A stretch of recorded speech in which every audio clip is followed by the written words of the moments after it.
Welcome back to Wild Drama Stories, where you get all the drama from a safe distance. In story 1, a woman's bio parents wants to meet her after 30 years, but she's very reluctant. That story was originally posted a month ago, and just recently OP updated us on what happened there. And then in story 2, we end on a short and a light-hearted note when we read about her guy's Tinder date experience. Story 1. OP writes, I, 30 female, am a Chinese woman who was adopted from mainland China when I was a baby and grew up in the UK. I grew curious of my roots and if I had any family out there, so I took a 23andMe test. I found 4 full sisters through this test. I'm the oldest. My sisters are 29, 28, 24, and 20. The 3 middle sisters are in America and the youngest is in Germany. We have kept in contact via the internet and have even met in person twice before COVID started. I have 2 brothers I grew up with who are my parents' biological sons, and as far as I'm concerned, they and my parents are my true family. But I have grown close to my biological sisters as we understand each other a lot. What my parents know of my birth story is that I was found in an alleyway in a box. My sisters were found relatively the same way from what they know, though they were left outside of buildings in public areas. So I'm a bit more bitter than they are about how we were abandoned, as I was left out of the way where I could have been missed. We recently got contacted by a new family member found by the test. An 18-year-old full brother who lives in France with our bio parents. Apparently, they moved there later in life. My biological sisters are excited by this and eager to meet them. They want the 5 of us to fly out together to meet our brother and family. I've told them I won't stop them. But I have no interest in meeting the couple who clearly kept trying to have a boy and abandoned 5 daughters we know of, reminding them there could be more we don't know about who haven't used 23andMe. They feel I'm being unreasonable in this and I should at least go to meet our brother. I'm fine meeting him one day, but not with them there, and he and I have been exchanging emails for now. I know they want the 5 of us to go out as a united front in this, and me not wanting to go is disheartening for them, but I honestly feel bitter in regards to this whole situation. Well, OP, no, you are absolutely not the a-hole, not even close. One of the things I enjoy so much about these stories, and I'm sure you, the listener as well, is that we can put ourselves in the OP's shoes and imagine how we would feel or react to this or that situation. However, I find it a bit hard with this story because it is to me so heavy, really, to think about how OP was abandoned based purely on her sex and the way she was abandoned. It's very hard for me to imagine what OP has been through. And her sisters, they really should respect her position on this.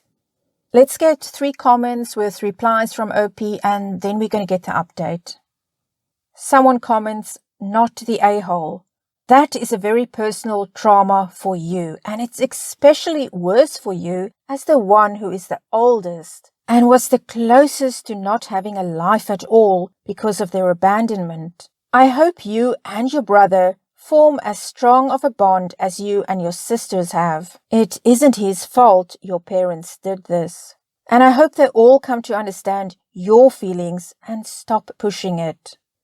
To this, OP replies, it was a bit tough to work up the ability to exchange emails with him. After all, he is the goal they were clearly aiming for that resulted in myself and my bio sisters being abandoned.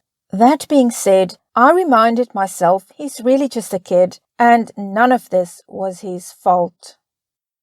Someone else comments, not the a-hole. It's a personal decision, not a group one. Consider discussing with them now about boundaries after they meet.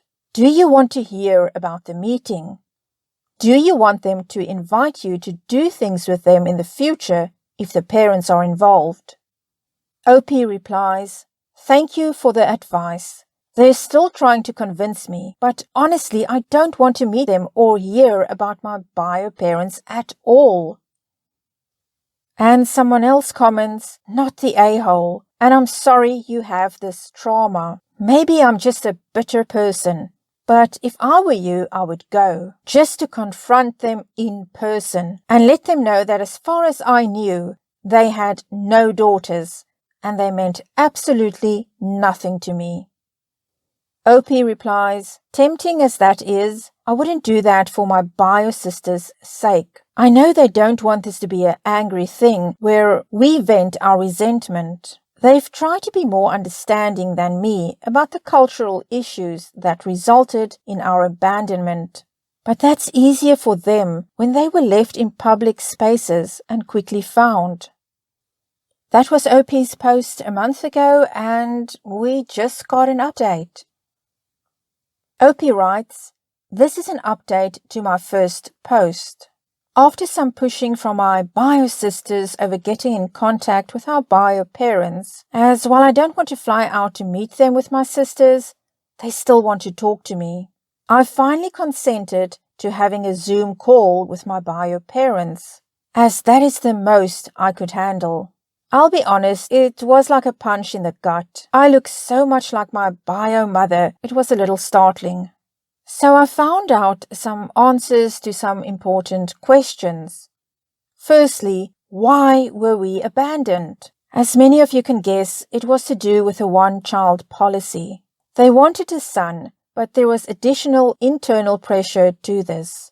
My paternal grandparents had told them if they kept a daughter, they would be cut off and not have a penny of the family money. It's why I was abandoned so differently from my sisters. It was my paternal grandmother who took me out to abandon. My bio parents always assumed that I had died with how she left me, so they took over the abandonment of my sisters, which is why they were left in better places. Was there any other children? Yes, one. A boy who would be 22 right now had everything went to plan.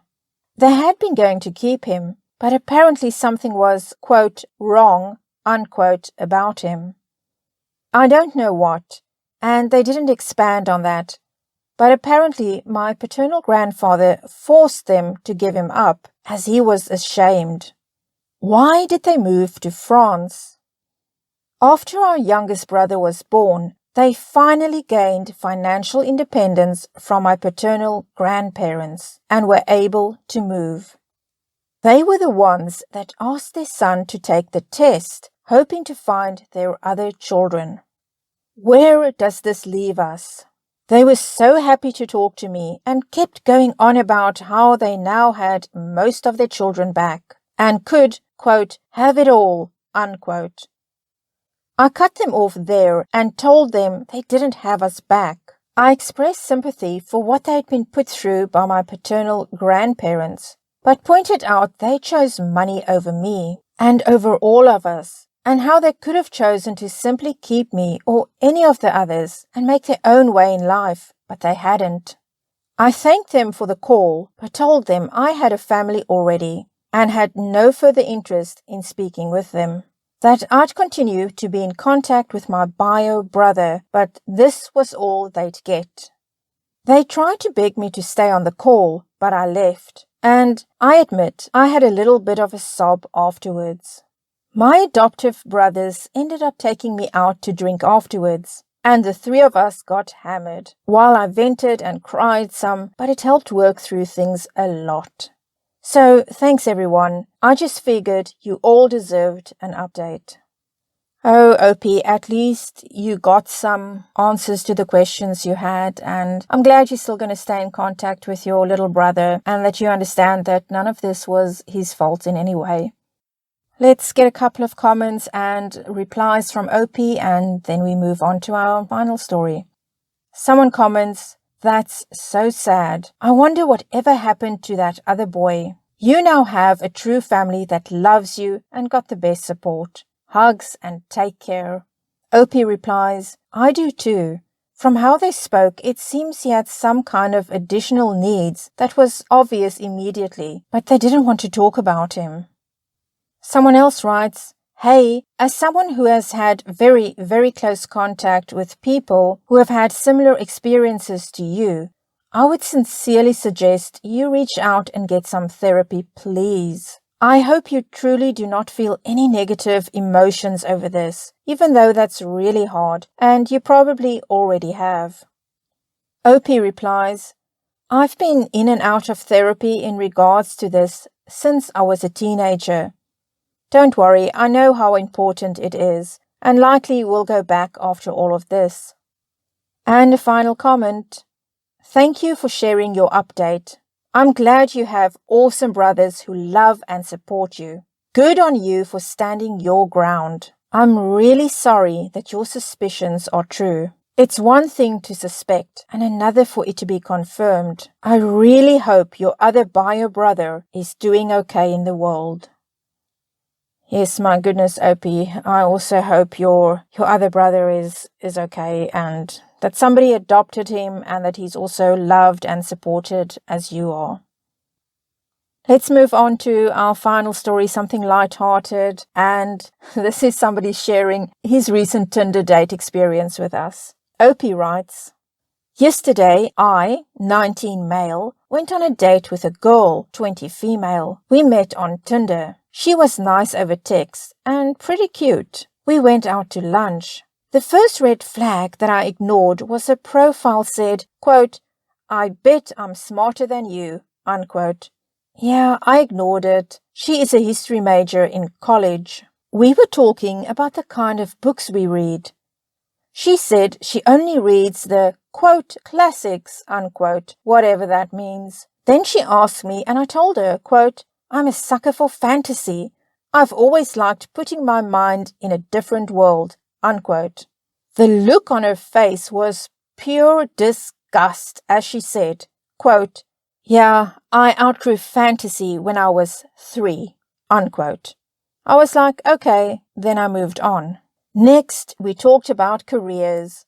I told her that I wanted to be a computer engineer back in high school and had it all planned out, but ended up rejecting my scholarships and went to community college to get my EMT license. I am currently on the path to be a firefighter/paramedic. She kind of laughed and said, quote, 'Of course you're just another privileged whitey,' unquote. She is also white. Apparently, I'm privileged for being able to go into a STEM field. Then I said I rejected it, and it sent her into a social justice warrior rage.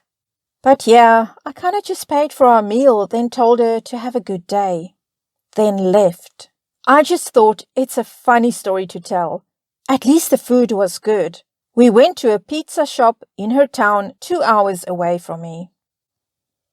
Well, somebody did comment that 2 hours is quite a distance to go for a girl and then it didn't work out. But Opie says he drives to work an hour every day, so it wasn't a big deal to him. But what I liked about that is that Opie was able to laugh about the experience and not let it get him down. Well, we've come to the end of another edition of Wow Drama Stories. If you did like this, please give it a thumbs up, consider subscribing, and don't forget to hit the notification bell so that you know when I upload new videos. Until next time, wishing you a drama-free life.